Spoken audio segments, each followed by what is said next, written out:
Hola, soy María Jesús Bermúdez del taller de IDEO aquí en La Llagosta y os voy a explicar cómo estoy gestionando mi confinamiento. Yo soy modista, entonces por oficio hay la necesidad de poder ayudar.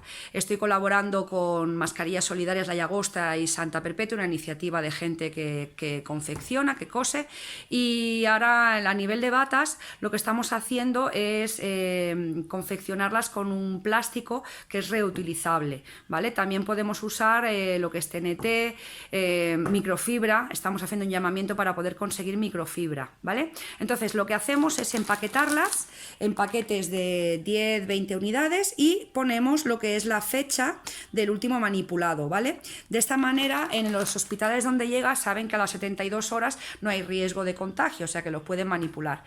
Mucha fuerza a todos los que estáis colaborando y todo va a ir bien. Venga, suerte.